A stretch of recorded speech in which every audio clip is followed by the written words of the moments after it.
పాకిస్తాన్లో మరోమారు ప్రతీకార రాజకీయాలు ఊపందుకున్నాయి. ఇక ఆర్మీ చీఫ్ ఆసిఫ్ మునీర్ తాజాగా విశేషాధికారులు దక్కించుకున్నాక తన ప్రధాన ప్రత్యర్థి అయిన ఇమ్రాన్ ఖాన్ను అడ్డు తొలగించుకోవాలనుకుంటున్నాడు. అందుకే తాజాగా మాజీ ఐఎస్ఐ చీఫ్ ఫైజ్ హహీద్ వాంగ్మూలను ఉపయోగించుకుని మాజీ ప్రధాని ఇమ్రాన్ను దేశద్రోహం కేసులు ఇరికించేందుకు మునీర్ ప్రయత్నిస్తున్నట్టుగా సమాచారం. ఇక పాకిస్తాన్ చట్ట ప్రకారం దేశద్రోహం కేసు రుజువైతే మరణశిక్ష లేదా జీవిత ఖైదు విధించే అవకాశం ఉంటుంది.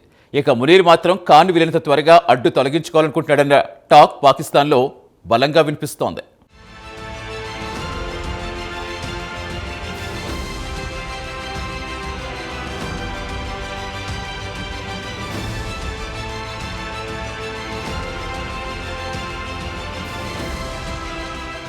పాకిస్తాన్లో army chief come field marshal come chief of defence force లేదా సిడిఎఫ్గా ఆయన విశేష అధికారాలు దక్కించుకున్నాడు. ఇక పాకిస్తాన్లో ప్రధాని షెహబాజ్ షరీఫ్ కంటే కూడా అత్యంత శక్తిమంతుడు. దీంతో మునీర్ తన ప్రధాన శత్రువు మాజీ ప్రధాని ఇమ్రాన్ ఖాన్ను వీలైనంత త్వరగా అడ్డు తొలగించుకోవాలనుకుంటున్నాడు. మునీర్ ఐఎస్ఐ చీఫ్గా ఉన్నప్పుడు ఇమ్రాన్ భార్య బుష్రా బీబీ కోరిక మేరకు ఖాన్ మునీర్ను ఐఎస్ఐ చీఫ్ పదవి నుంచి తప్పించాడు. అప్పటి నుంచి మునీర్ ఖాన్పై ప్రతీకారేచ్ఛతో రగిలిపోతున్నాడు.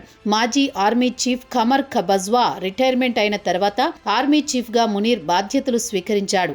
వెంటనే మునీర్ ఇమ్రాన్పై ప్రతీకారం తీర్చుకోవడానికి గట్టి వ్యూహాలే పన్నాడు.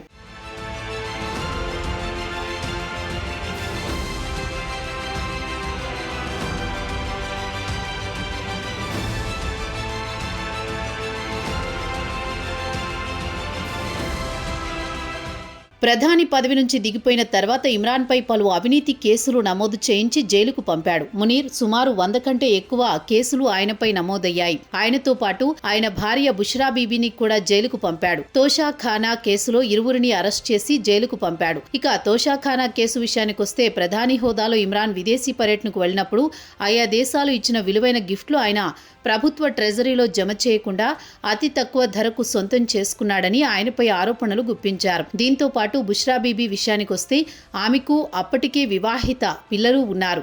ఆమె భర్తకు విడాకులివ్వకుండా ఇమ్రాన్ను నిఖా చేసుకోవడంతో ఆమె భర్త ఫిర్యాదు చేయడంతో ఆమెతో పాటు ఖాన్పై కేసు నమోదు చేసి అరెస్ట్ చేశారు. ఇక ఖాన్ ప్రభుత్వంలో బుష్రా బీబీ రాజ్యాంగేతర శక్తిగా వ్యవహరించారని, అన్నిట్లో జోక్యం చేసుకున్నారన్న ఆరోపణలు ఆమె ఎదుర్కొన్నారు.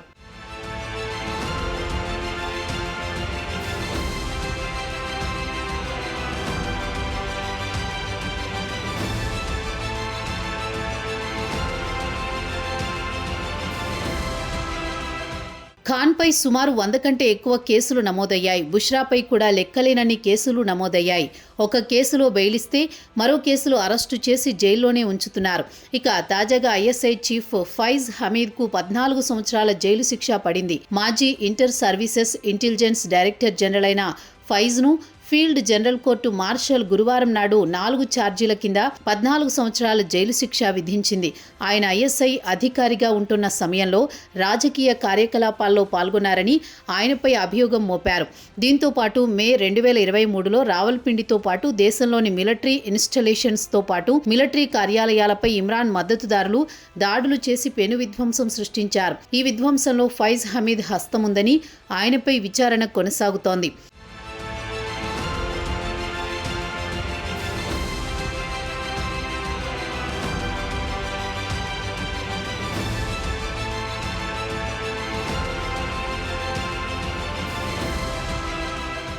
ప్రస్తుతం పాకిస్తాన్లో టాక్ ఆఫ్ ది టౌన్ విషయానికొస్తే అక్కడి టెలివిజన్ ఛానల్స్లో కూడా ఇమ్రాన్కు వ్యతిరేకంగా హమీద్తో సాక్ష్యం ఇప్పించాలని చూస్తున్నారన్న టాక్ మాత్రం బలంగా వినిపిస్తోంది. స్థానిక జియో న్యూస్లో ఇమ్రాన్ ఖాన్ పార్టీకి చెందిన పాకిస్తాన్ తెహ్రీకే ఇన్సాఫ్ సెనేటర్ ఫైసల్ వావ్డా టీవీలో కూడా ఇదే విషయాన్ని ప్రస్తావించారు. ఫైజ్ హమీద్ మాజీ ప్రధాని ఇమ్రాన్ ఖాన్కు వ్యతిరేకంగా సాక్ష్యాలు ఇవ్వడానికి సిద్ధంగా ఉన్నారని చెప్పాడు.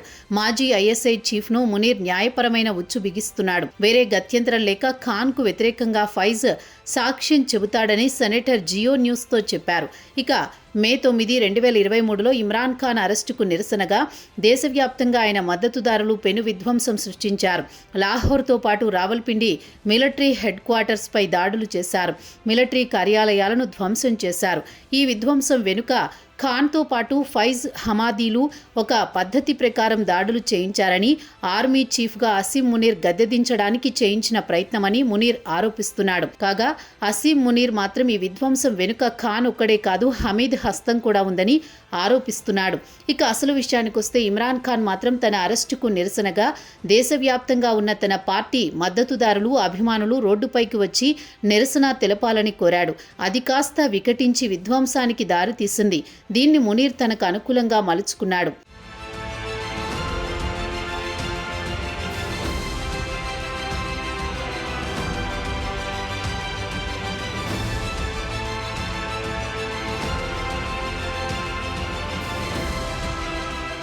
ఇక గతంలోకి ఒకసారి వెళితే army chief Qamar Javed Bajwa ISI చీఫ్గా మునీర్ను నియమించారు. ఇమ్రాన్ ఖాన్ ప్రధానిగా ఉన్నప్పుడు బజ్వా మునీర్ను ఐఎస్ఐ చీఫ్గా అపాయింట్ చేశారు. ఇక మునీర్ కేవలం 8 నెలలు మాత్రమే ఐఎస్ఐ చీఫ్గా పనిచేశారు. ప్రధానికి అప్పటి మిలిటరీ ఎస్టాబ్లిష్మెంట్ సంబంధాలు కూడా అంతంత మాత్రంగా ఉండేవి. అయితే ఇమ్రాన్ ఖాన్ భార్య బుష్రా బీబీపై వచ్చిన అవినీతి ఆరోపణలపై మునీర్ విచారణ ప్రారంభించడం ఇమ్రాన్కు ఆగ్రహం తెప్పించింది. దీంతో ఖాన్ మునీర్ 2019లో ఐఎస్ఐ చీఫ్ పదవి నుంచి తప్పించాడు.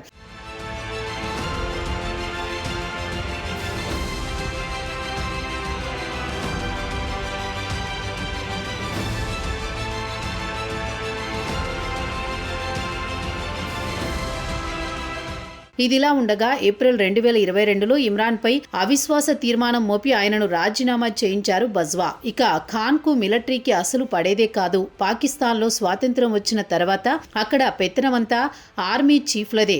ఇమ్రాన్ ఖాన్ ప్రధాని అయిన తర్వాత మిలిటరీని దూరం పెట్టాడు. ఒక విధంగా చెప్పుకోవాలంటే పాక్ ఆర్మీ చీఫ్ బజ్వాని ఇమ్రాన్ను ప్రధాని పదవిలో కూర్చోబెట్టాడు. బజ్వాను దూరం పెట్టడంతో ఆయన రాజకీయ పార్టీలను ఏకం చేసి ఖాన్ను ప్రధానమంత్రి పదవి నుంచి తప్పించాడు. ఇక ఇమ్రాన్ ఖాన్ ప్రధానమంత్రి పదవి నుంచి ఏప్రిల్ 2022లో దిగిపోయారు. ఆ ఏడాది చివర్లో బజ్వా ఆసిం మునీర్ను చీఫ్ ఆఫ్ ఆర్మీ స్టాఫ్గా నియమించారు. ఇక ఫైజ్ హమీద్ ఇమ్రాన్ మధ్య మంచి స్నేహం కూడా ఉంది. అది కూడా మునీర్కు ఆగ్రహం తెప్పించింది. ప్రస్తుతం మునీర్ ఫైజ్ను అరెస్ట్ చేయించాడు. ఇక మిలిటరీకి వ్యతిరేకంగా ఖాన్ కుట్ర పన్నాడని ఫైజ్ హమీద్తో సాక్ష్యం చెప్పిస్తే దేశద్రోహం కింద పాకిస్తాన్ చట్టం ప్రకారం మరణశిక్ష లేదా జీవిత ఖైదు విధించే అవకాశాలున్నాయి. ప్రస్తుతం మునీర్ ఆ దిశగా ప్రయత్నాలు మొదలుపెట్టాడన్న టాక్ మాత్రం బలంగా వినిపిస్తోంది.